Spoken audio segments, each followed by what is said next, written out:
So welcome back, subscribers, as I have now doubled my subscriber base in a single day.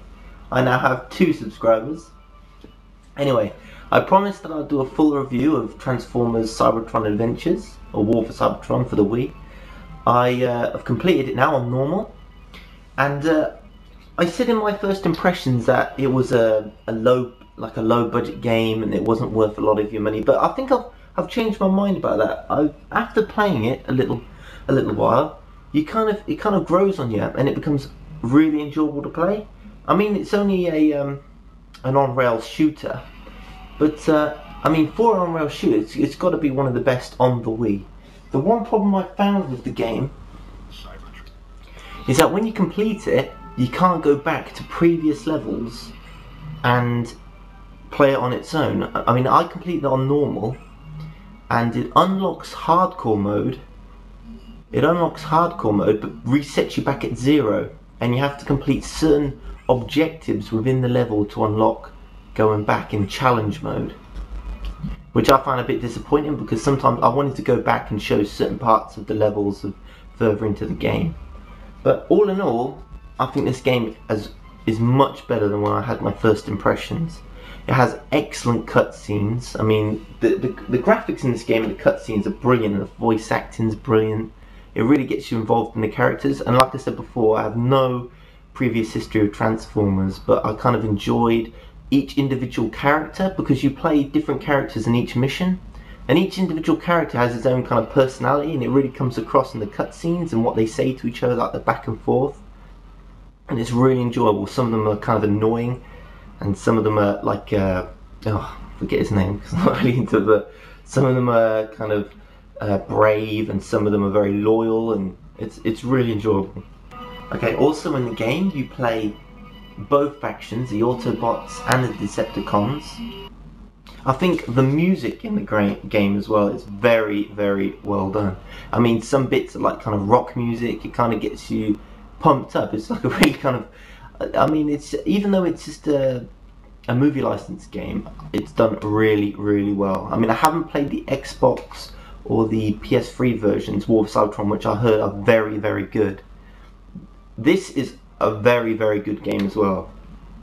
And I know they're completely different to the PS3 and the Xbox 360 versions, but I think even if you have those versions and you have a Wii, it's still worth getting this game because it is a top quality rail shooter. It's really, really fun, and you get into it. I mean, I completed it in a day. I just sat down and just played through it, and I think I'd go back and play hardcore mode, which I did play a little bit of.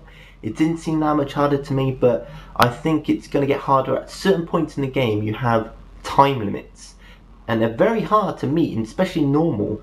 It's very hard to meet the objective in the time limit. You have to really use every weapon and switch your weapons out, because if you just keep on using the rocket launcher, which you can do, you have to reload, and it takes time to build up the missile launchers, and sometimes it's quicker to use the plasma or the machine gun. And also the game forces you to use other weapons, because sometimes there's these little spiders on the floor, and the rocket launcher, you just cannot use that. You have to use the railgun, and at other points the enemies are very far away and very small, and very, very far away and very small, and you have to use the sniper rifle. It's just much quicker, and it just, with the time limits, it adds a lot of pressure to the game, but it makes it a lot more enjoyable. There are also flying sections in the game when you play certain Transformers, which are really, really fun. It kind of reminds me of Lilac Wars, or Star Fox if you're American. But when you're playing, you kind of want to do a barrel roll because there's so many lasers coming at you. It kind of reminds you of Star Fox, and you want to do a barrel roll to dodge them. But you can move about, and it's a lot of fun. It's a really, really good game. I changed my mind about what I said about the driving sections. The beginning driving sections I think are very boring and tedious, but I think they were just trying to train you up. Later on you get debris falling on the road, you get these power boosts like speed jumps, and you have to use them if you want to reach in a certain time limit. You have to use the speed bumps, and you get to shoot things out of the sky, and there's certain flying things that come down that shoot lasers in the road, and you have to dodge them. It's really, really enjoyable. In the preview I said it was only worth about £10–15 of anybody's money.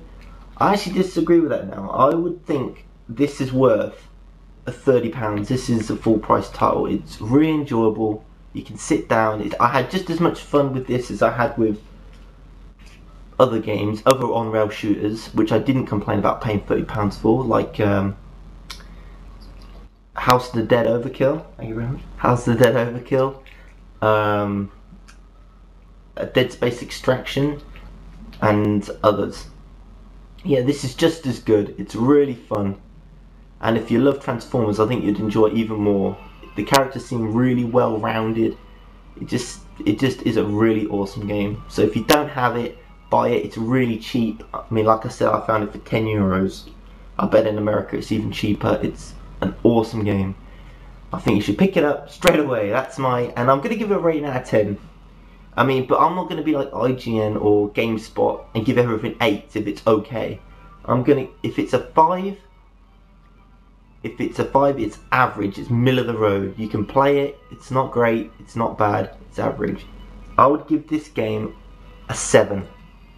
It's above average, and it's got some good points, and it's enjoyable, and you can have fun playing it. It's a bit on the short side, but I've only played through the normal campaign. If you pay for the challenges and you pay for the hardcore, I think it's definitely worth your money. So it gets a thumbs up from me, and I'll see you next time.